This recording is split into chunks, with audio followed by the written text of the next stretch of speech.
What's going on, guys? It's your boy Scrub here, back again with another video. Hope you guys are having a great day. I know I am. And today I've got stories for you guys that have been sent in or that I found that are about really expensive mistakes people have made. I figured that, nothing makes you feel better about your small F-ups like seeing somebody else who makes an F-up that cost 100 grand. And yeah, for that reason, I figured this should be a pretty fun video. Before we get into it, be sure to press the like button or no joke, no scam, you're going to get bad luck, and let's go. The sun's down and I'm feeling it right, so tell me, little mama, what you doing tonight? You know I'm trying to hit it, I'm not being... Alright, so our first story here is one that is going to make anybody who knows anything about cars cringe, and I'll also explain it so it'll just make everybody cringe. This one hurt. So basically, when you're a kid, when you're a teenager, getting a job means that you kind of got to work wherever will hire you. When you're just kind of looking for part-time minimum wage work, you just kind of take whatever is out there. And the person in this story, who I'm going to name Jack, got a job at a Yamaha dealership. You know, he was just doing his thing, taking care of some motorcycles, washing them, just basically being the person that would do all the work that nobody else wanted to do at the dealership. Being a teenager, of course, he was pretty excited to be around cars, be able to drive them, move them around, all that good stuff. And one of his main jobs that he also had was like delivering stuff to people. So when somebody would order a motorcycle, he would like take it to their house. When somebody ordered a car, he would be responsible for getting in the car and taking it there. And that's a lot of responsibility to give a kid, but he had never messed up before. And one day, his boss throws him the keys to a Ford Raptor, which is a very, very expensive truck. This one just happened to be in the ballpark of over six figures, $100,000 for this truck, right? And his boss throws him the keys and tells him to go get it cleaned, fill it up with gas, and take it to the person's house, which is pretty simple, Hey, nothing that he hasn't done before. So he gets in the truck, he turns it on, and he goes to the car wash. He gets the car washed, he goes in, he gets gas, right? And everything's going normal. He fills it up and he starts driving it, and he instantly realizes that the truck is acting really weird. It's not acting normal anymore. Like the way it had been driving before was very smooth. Now it's making kind of weird noises. Nothing's making sense. And about 1.5 miles down the road, the engine just shuts off. The engine stops working. And this is a $100,000 truck where like the engine just doesn't work anymore. And he gets out and he's very confused, and he opens it up and he can't really see anything wrong with it. So he calls his boss and he's trying to explain the situation, and the boss goes, okay, well, what fuel station did you fill it up at? And so he tells him it, and his boss just goes really quiet on the other end of the phone, and he goes,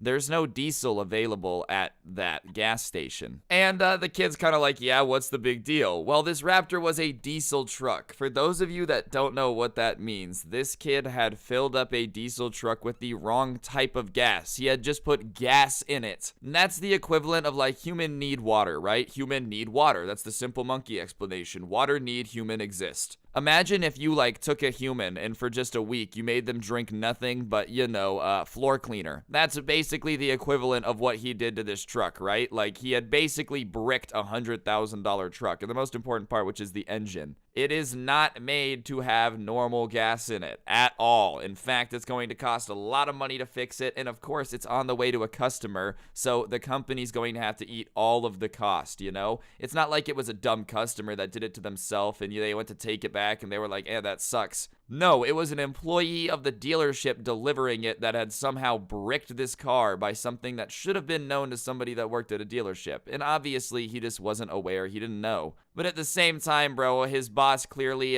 didn't really care too much because, bricking a car that's going on the way to a customer that's that expensive definitely is not something anyone wants their employee to do. Surprisingly, he didn't get fired for 4 days, but after the 4th day, his boss was basically like, yeah, this isn't going to work out. I can't really work with somebody that bricked a $100,000 car that I was supposed to deliver. It's honestly a miracle he made it 4 days, dude. I would have fired somebody like that on the spot. I'm all for second chances and whatnot, but you do something that dumb when you claim to be a car guy, and I don't know what to tell you. On the bright side, it makes me feel better about anything I've ever messed up, dude. At least I never cost anybody six figures. Alright, this next one hurt. This next one really, really hurt. It's a pretty damn expensive mistake to make. So the person in this story, I'm gonna name Reginald. Reginald was a pretty smart guy. In fact, he was a really smart guy. All throughout high school, he had worked really hard, nailed every test, every grade, was basically a nerd, let's be honest. And because he had worked so hard and studied so much and done so well in school,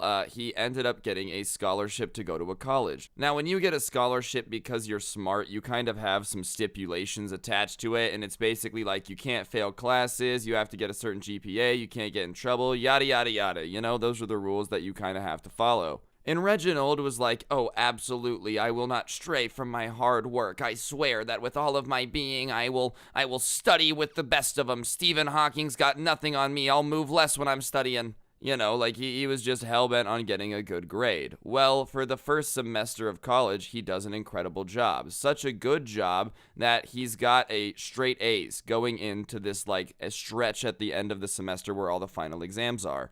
So because he's got straight A's going into this stretch of exams, he's like, oh, okay, nothing's really gonna happen. You know, I might as well enjoy college. I've got straight A's. I've worked really hard. I deserve to, you know, enjoy it a little bit. So he decides that he's gonna go to a party. And genuinely, this entire semester, he hadn't partied at all. He had been focusing on his studies, you know, he had just been keeping his nose to the grindstone, just getting work done. And there's nothing wrong with that. I really respect the dude for doing it. And that being said, maybe the night before, you know, you think you have a final exam is not the best time to party for the first time. So, like I said, it's the night before Reginald has a final exam, and his final exam is at noon the next day. So he figures he'll be fine to, like, wake up at 10 and stumble into the test. Well, because he had never partied before, there were a couple of his friends who were there that were very excited to see him. One thing leads to another. He takes 1 shot, 2 shot, 3 shot, 5 shot. And then, you know, he takes a shot at the bathroom to puke a little bit. He takes a shot at stumbling down a couple hallways. And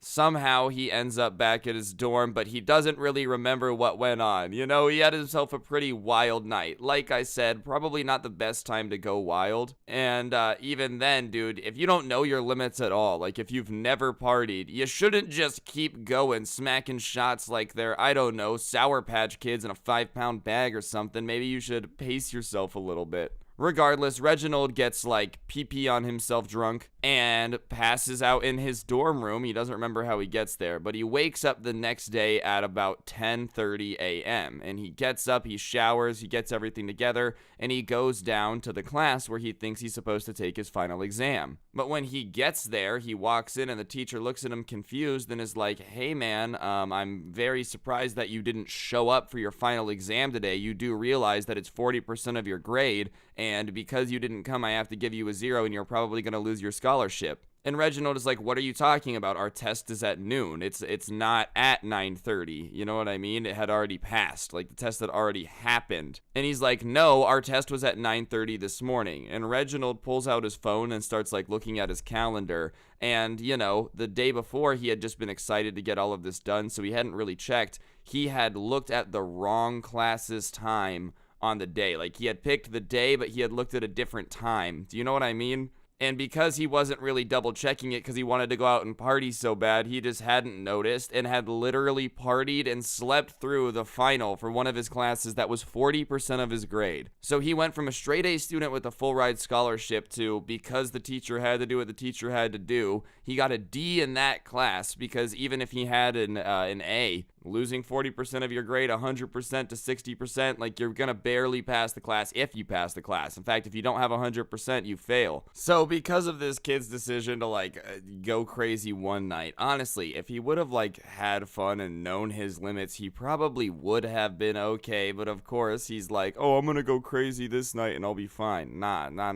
You gotta slowly ramp up to that level. You can't just dive into the deep end if you don't know how to swim and you ain't got floaties on, bro. Anyways, he ends up failing the class. He gets a letter that he has to go down to, like, the academics office. They sit him down. They talk about how disappointed they are in his academic performance and how they really expected better. You know, just awful stuff, slamming you in the gut type stuff. You know, nothing that you actually want to hear anyone saying to you. And he just has to sit there and, like, you know, not explain to them what happened because he was underage. So he couldn't tell them I was really drunk and couldn't go to the test because that would have gotten him in more trouble. So he basically just had to sit there and let them assume that he was stupid and had just forgotten that he had a test, bro. And it ended up that he lost his scholarship. Part of it, he kept a partial scholarship, but he ended up losing the full ride, and he had to retake that entire class, but he had to pay for all of the credits to retake that class that was free. So all in all, yeah, I'm going to say losing a full scholarship, all of the credits for a class, failing the class, and having to pay to retake the classes up there, and pretty expensive mistakes. Especially because this one was preventable. Gee, you were smart enough to get the scholarship, but not smart enough to realize that maybe getting poo-pooed headed before the test was a bad idea. SMH, man. It's all fun and games until, you're just out there on the streets doing your best, but it's not enough. No one will ever let you live down the fact that you, remember, slept through your final exam. Every job interview, they're gonna bring it up, man. You're never gonna live it down. Realistically, it's gonna be okay, but yeah, that one's gonna hurt the wallet, bro. Student loans ain't too fun. I don't got any, but like, hey, I know that they're not too fun. I know a lot of people that do. Alright, this next one involves the great outdoors, ladies and gentlemen. Remember, nature is your friend unless you're in one of these videos, okay? So, I guess this dude, we're gonna call him, Tom. Tom was a pretty outdoorsy guy. Tom was the type of dude who loved outdoor adventures, hiking, rafting, all that cool stuff. Definitely stuff that, I could not do. Let's be honest, I have the athletic ability of an overweight fish. I'm just not up to too much good, but hey, if Tommy's out there doing crazy things, good for him. Anyways, I guess Tom at some point had decided that he wanted to canoe trip down a river with a bunch of rapids in it. I had never really heard of anybody canoeing down rapids. I know it's possible, but I thought it was a very expert thing just because canoes don't seem like the type of car that are necessarily, or boat, that are necessarily made for rapids, bruh. Lewis and Clark were driving those in the 1800s. The technology is ancient. You might want to get something a little bit more made for that. Anyways, I guess he had been camping and had his backpack on him with all of his stuff on it. And I guess along with a bunch of expensive camping equipment, he was also very into nature photography. So in his backpack, he had his $3,000 camera. And he's canoeing downstream and the backpack was literally on his back. And obviously he's going down rapids in a canoe, so he just has to be extremely focused on what's going on. He doesn't really have a lot of time to keep an eye on his surroundings. He's got to be moving the canoe, checking the rapids, avoiding rocks, all that good stuff. So obviously his adrenaline gets going and he's just very focused on getting downstream. And about 2 hours later of just going down rapids, he finally pulls up to the next campsite that he's supposed to be staying in. And then he goes off to the side and he pulls his canoe up onto the riverbank and he's like, damn, bro, I'm exhausted because, I just fought nature for a couple hours. Here's the thing about camping, in my opinion. I'm gonna go off on a little side tangent for a moment, all right? I'm not saying camping's not fun. I've been camping, my parents actually own a trailer. I went camping a lot. It's pretty fun. That being said, there's a certain level where I'm just like, my ancestors did this enough and they built houses because this sucked. I don't want to have to forage for food, bro, okay? There's a reason that we decided to make a farm, because foraging for food sucked. Nobody actually wants to do that anymore, Regardless, when he gets to the camp, he starts trying to set up a little bit and he goes to his backpack and he has a horrifying realization. I guess when he had been packing up to head downstream earlier in the canoe to go to this campsite in the first place, he had not zipped up his backpack. He had just kind of packed everything inside of it and then left the top open. And usually in a situation that's not the end of the world, the stuff wouldn't have fallen out. But when you're going down rapids, just bump, slapping the water, going up and down, getting jostled from side to side, yeah, your open backpack's gonna be an issue. So of course he starts looking, and thankfully, the way he had packed the backpack, he had his cans of food, his water, all the heavy survival stuff he needed at the bottom. And that stuff hadn't really moved because it was pretty secure, just the way the zipper was, and because of how heavy it was and it was in the bottom, it didn't leave. So thankfully he had food and whatnot for the rest of his trip. But yeah, all of his clothes, his camera, his really expensive solar charger thing, all of those had just been flopped out at some point in the river during this canoe run into the rapids. And what makes it suck even more is that even if you could recover anything, and potentially reuse it, I'm not sure about the clothes. The camera's probably GG regardless. He hadn't even noticed when it had happened, bro. So he had literally just been going down the river, just minding his own business, or I guess, getting all up in the river's business actually. Maybe that's why it was so mad at you. Your stuff is basically spread throughout the Colorado River Basin now, bro. There's no way you're going to be able to get it back. You have no clue where it's located, and even if you did, you're not diving to the bottom of the river to get it, especially in the rapids. So yeah, homie had just literally forgotten to make sure his backpack was zipped up. Basics 101, dude. Especially when you have so much expensive stuff in your backpack, it's probably worth just a quick little double checksy. But hey man, that's what you get for going outside, alright? You know, oh, you think you're so tough facing the outdoors? Yeah, it's all fun and games till you forget to zip up your backpack, chipperoo. I don't know why. I feel like calling somebody Chip is just a really insulting thing to do when they've done something dumb. Like, Chip. Like, oh, don't call me that, man. You're a Chip. Zip up your backpack next time, Chip. Alright guys, I'm gonna interrupt the video for just 1 second. On screen now is actually a PlayStation gift card. For those of you that don't know, I give away a gift card every video here on this channel as a way to just say thank you to everyone who's subscribed with notifications on. So if you haven't already, you might as well subscribe to this channel, turn on those notifications so you never miss another upload. I'm always uploading story times, and trust me, they're definitely worth watching. I'm not biased at all. For everybody that's already subscribed with notifications on, thank you guys so much. You guys really help the channel out, and yeah, I mucho appreciate it, enjoy it, and I'll get back to story times now. Alright, ladies and gentlemen, this next one is how to lose a job with one simple mistake. So this guy that I'm gonna name Tony, because this is just a very Tony thing to do, he used to work in an inventory department at an aerospace company, alright? The type of people that like fix planes, build planes, all that type of stuff. A very serious company that's got a lot of expensive parts. Being in charge of the inventory for the people that build the things that fly through the sky is pretty important, you know? Maybe that's just me, but I prefer it when my planes have all the right parts.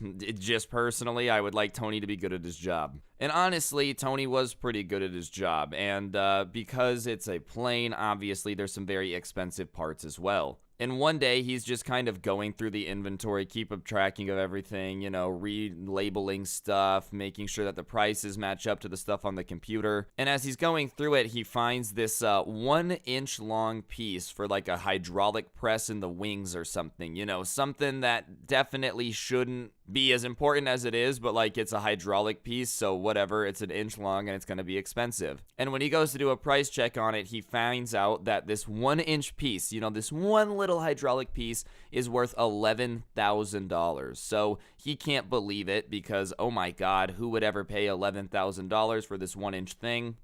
Probably the people that need it to make their plane fly, if you want me to be honest with you. And he's so shocked by it that he was like gonna take it out of the little baggie it was in and take a picture of it, you know, to show his friends later and be like, dude, do you see this little tiny piece of metal? You'll never guess how much money it costs, dude. Guess. Yeah, that's right. $11,000. I hate when people do that, bro. When people start making me guess about stuff that, like, I really am just not that interested in, bro. Like, this guy would pull out his phone, show me this 1-inch piece of metal and be like, guess how much it cost? I don't know, man. To be honest with you, I don't care. I didn't know the piece of metal existed until 10 seconds ago, and I still don't care that much. Regardless, he took the picture of it and put it back in the bag. And right after that, he had gone to lunch. He comes back from lunch to do his inventory, and when he goes to his desk to put that little baggie away, the baggie is gone. The baggie is gone, and the $11,000 part are gone. Yeah, that's right. Homie had taken it to take the picture of it and flex it, and somewhere along the line of, like, taking the picture, putting it back in the bag, putting the bag on his desk and going to lunch, it had just straight up gone missing. So obviously he's freaking out because when you lose an $11,000 part, you start to think your job's on the line. Probably rightfully so, you know. I'm sure it's pretty hard for an employer to be like, nah, it's cool, you just made a $20,000 mistake. It happens all the time.